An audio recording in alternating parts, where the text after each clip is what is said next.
Hello, Phil here from Wings of Pegasus and welcome to another analysis video. If you enjoyed this video, please give it a thumbs up and subscribe. So I've had a lot of requests to take a look at Bon Jovi because John is back out on tour and he's had vocal surgery and it's taken him a few years to get back to fitness to be able to get back on the road. So we're going to be taking a look at a live streamed performance that was just under 2 weeks ago, and we're going to be comparing that with another recording of the same live stream, and we'll be diving into just what's going on. So the links to the videos can be found in the description below as always, if you want to check out these performances without me interrupting them and analysing them. On the left hand side we have the official Bon Jovi release on their channel, and on the right hand side is from another channel which just deals with Bon Jovi performances. So they are of the same performance, of course. We're going to compare the vocals and see what's going on. So let's have a listen.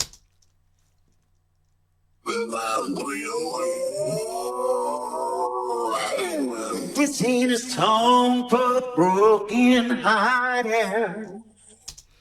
And I'm going to jump in immediately just to point out that we did have the Talkbox guitar in there, of course, which the isolating software is also picking up as a voice. But, I mean, that is irrelevant that that's being picked up. And actually, it's going to help me to explain something about how detailed the data is that we're looking at here.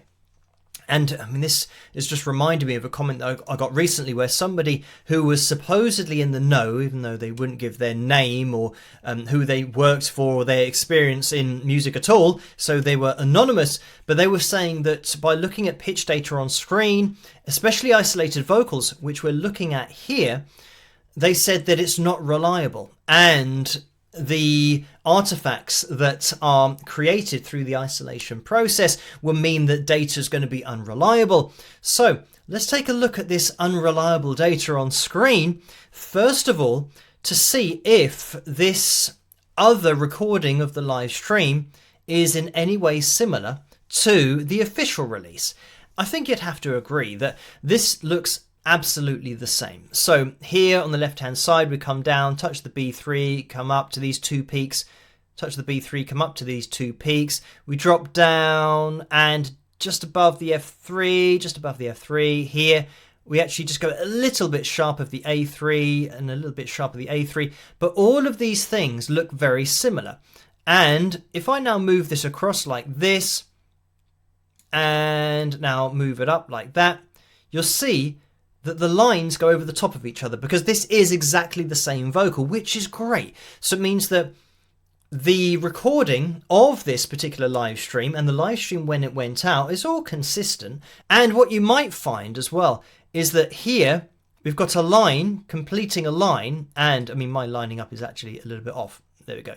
So now that we've got the pitch perfectly lined up, the line's completing the line here, and this line here is coming out of this line back here. And the other thing, let me just take this, just to give you an idea of the detail with which we're looking at all of this. If I now move this off to the side, everything that I do on these graphs, if I skip forward frame by frame, this is 1/100th of a second that we're looking at. And if you're watching it plot as we go through, you'll see the same things happening at exactly the same fraction of a second.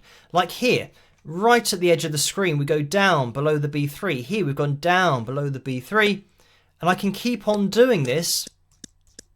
And now we just had this little jump up that happened at exactly the same 1/100th of a second from one performance to the next. So when I'm pointing out in other videos about matching audio files and them perfectly replicating each other, this is what I'm talking about. These lines, even though we've got bits of guitar in that intro that come through, when the vocal comes through, these lines are perfectly replicating each other to the point where if I now move this over, this line would be completed by this line. And just to prove that point, let me move it over here.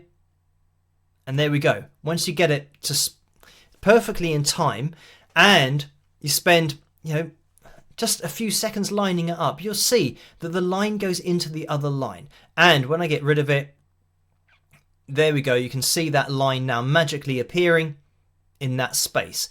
And that's impossible to happen unless it is the same audio file and the same vocal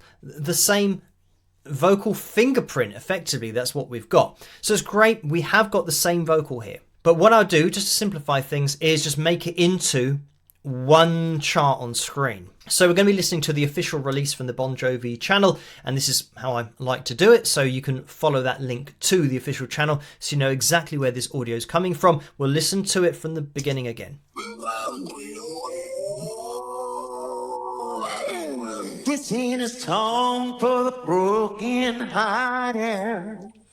So the first thing that I'm going to point out here is this calibration that we have got to A440. So as we move along here, when the vocal came in, the B3, we're just a bit calibrated here, perfectly on the B3 here, and we can hear a little bit of that kicking in, where we've actually gone from perfectly over that A3 up to the B3.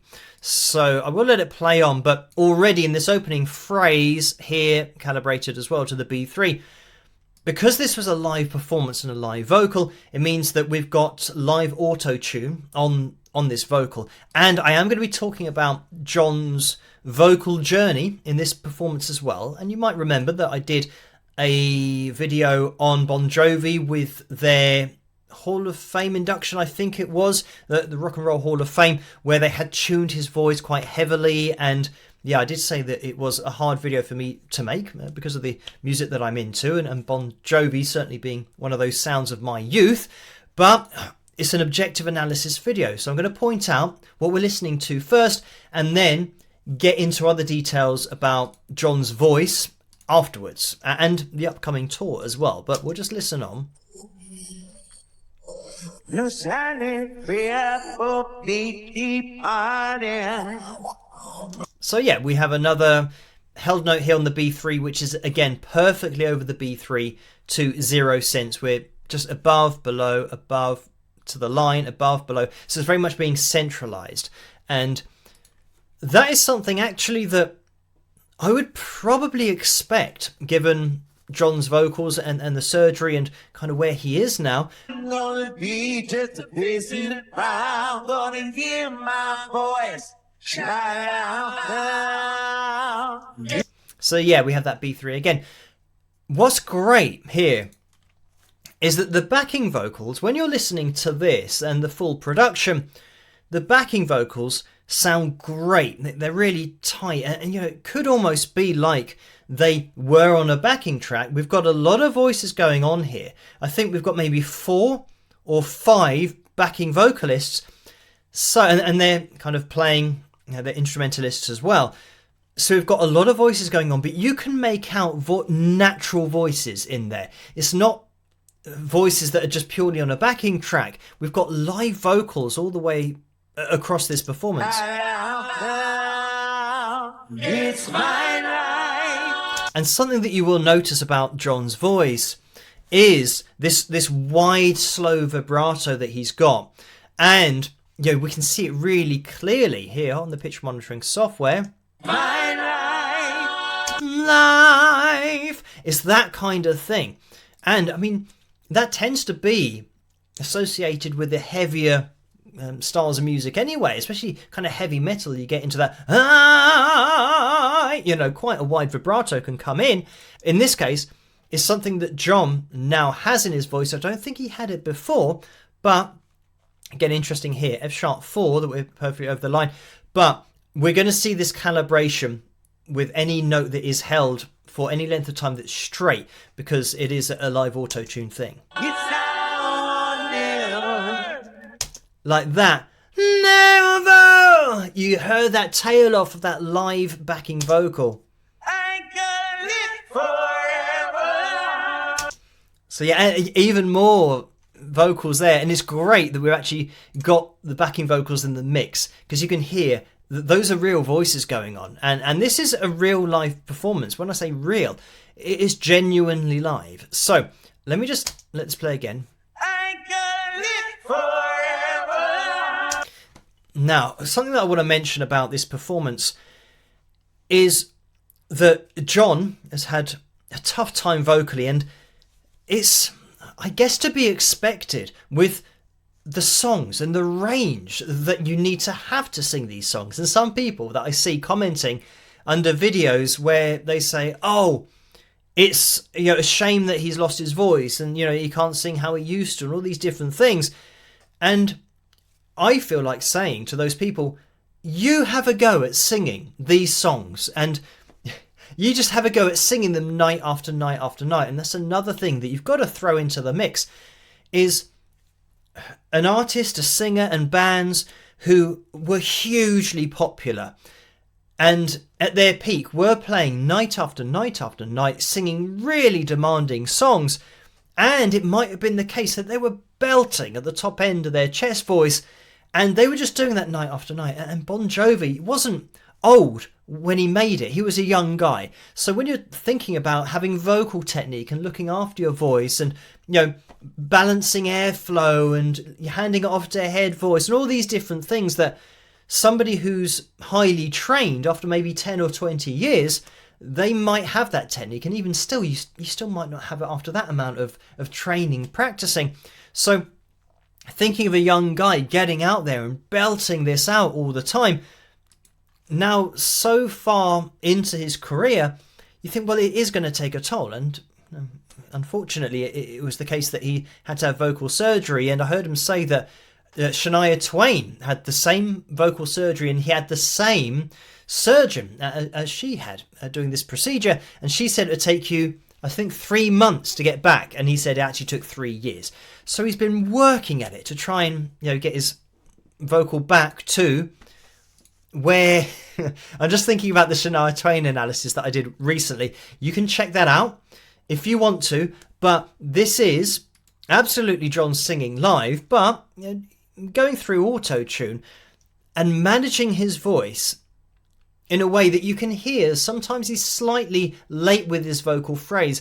I'm not sure whether that's a breathing thing or it might just be that he's slightly delayed with his vocal, and I think it's a really important thing to understand and maybe something that isn't highlighted enough about how to sing live and how to look after your voice. But quickly diving into that, listen to that A4, because you can hear that he's got this I'm gonna live, and he kind of jumps up there and just hits this A4 for a split second rather than holding that note up there. And I mean, it's just reminded me of something that I saw online where it was a channel looking at a particular vocal coach who is demonstrating, this kind of music and heavier styles of voices where there's a lot of rasp in there. And certainly with Bon Jovi's range, this would be in that ballpark where somebody might demonstrate something like me sitting here going, I don't want to live forever. Me sitting here doing it is easy, sitting down in a chair, hitting notes, because first of all, I'm singing one phrase of the song. I'm not singing the whole song. Then you take that further. What if you're singing the whole song and you're singing songs for an hour and a half on the same night? This might even be the last song. So now you're having to hit these notes at the end of a long set where you've been potentially trying to hit these notes for the whole night. And it brings me back to that point that I made about bands, singers, artists that are in high demand, as Bon Jovi certainly were, having to do these songs night after night after night after night, and you're doing a full set with these songs. And I think it's maybe something that is underappreciated, maybe not mentioned enough, about how to manage your live vocal so that this kind of thing live is an edit rather than holding on that A4 like you might do in the studio. You might do multiple takes and then they take the best one and you piece it all together. But for live, is putting across a version of the song that is authentic, but also making concessions, knowing that, especially with John now going on tour, that you're going to have to do this multiple times. And this is why it's interesting to listen to what he's doing, given his vocal history and his vocal surgery, and actually only taking this down a semitone. I don't have a problem with that at all. For me, I think the most important thing about a live performance is the feeling that the crowd get from it. And I think, like, my personal belief is that the crowd will get the same feeling from a song regardless of the key. Sometimes you can have a female vocalist do a cover of a song that is sung by a male vocalist, and they change the key, they transpose it, and everyone loves that cover. But nobody says, yeah, but hang on, it's higher than the original, so we shouldn't be liking this because it's not the same as the original song. Nobody's doing that. So I think that as you age, your voice does change. You might lose a bit of the top end of your range, but it doesn't really matter too much because you can bring the songs down. You can transpose them. I mean, this is down to semitone, which, you know, this A4 shows it's still kind of way up there with some of these notes. But it's also great to see how John's navigating his way through it. He's going through live auto-tune. I mean, and that's just an objective fact. But he's also making these adjustments with his vocal as he's performing this. I'm gonna live my life. It's my life. My heart is like your open highway.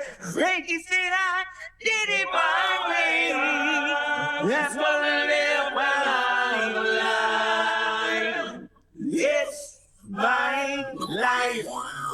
Yeah, so you do hear, just on those held notes, the auto-tune just kicking in, holding it to that B3, and then to the A3 as well. You can hear how John is navigating his way through it and kind of blending the sounds together, so not really getting heavily into consonants. My heart is like your open highway. Open highway. So we'll listen to it again.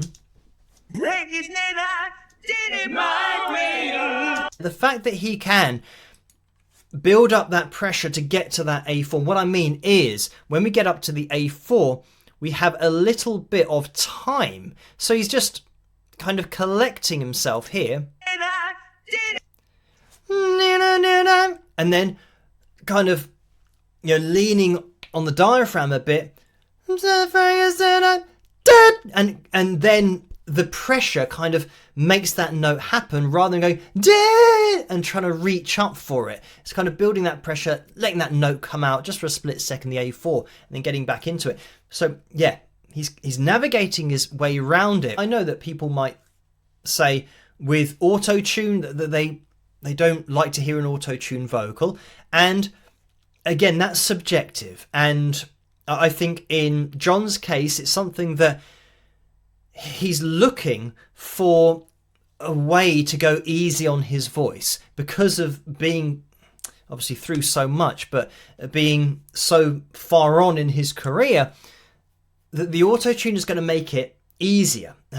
It does make it easier to hit notes because if you are close to the note, it will take it to the note. So you don't have to worry about being constantly flat all the time or constantly sharp all the time of your desired location pitch-wise. This is absolutely an authentic replication of what, or an authentic representation of what you are going to get live, because you are going to get this vocal live.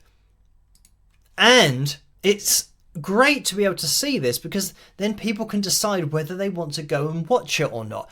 And for me, that is, you know, just John being honest about what he's doing and giving people a taste of what it's going to sound like live.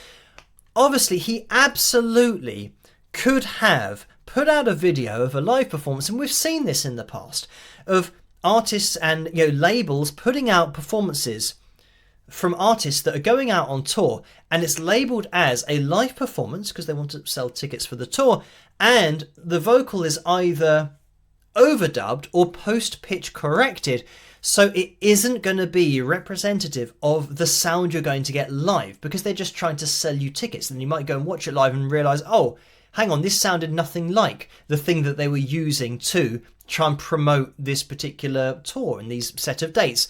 But here, John is using something that he knows is going to be achievable live, that is going to be the same sound live.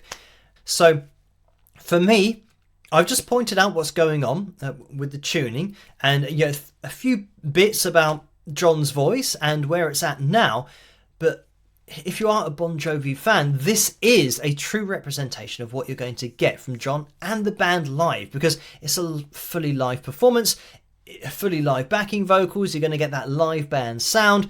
And yeah, some people might not want the auto-tune part of it, but for where John's voice is now, he's decided that that's the best bet in order to give what he can live. And this is it. That if somebody sent me crowd shot footage of John's tour and he's going through auto-tune live, if I'm now pointing it out in that future analysis video, I would say, yes, he's using auto-tune live because he was using auto-tune in the live stream to represent what the live sound's going to be like. So he's kept it the same. I think there's also the consideration that everybody has to work with the voice that they've got, man. And that's certainly what John's done with a lot of hard work. And he's now got to this place where he can provide this vocal live. And yeah, I'm sure that Bon Jovi fans are happy about that and can get out there and enjoy a Bon Jovi show again in the future. But anyway, thank you guys for requesting this particular video for tonight. Keep those requests coming to requests@wingsofpegasus.com. As always, let me know what you guys think in the comments section below. And if you did enjoy this video, please give it a thumbs up and subscribe. And I'll catch you guys at the next one. Rock!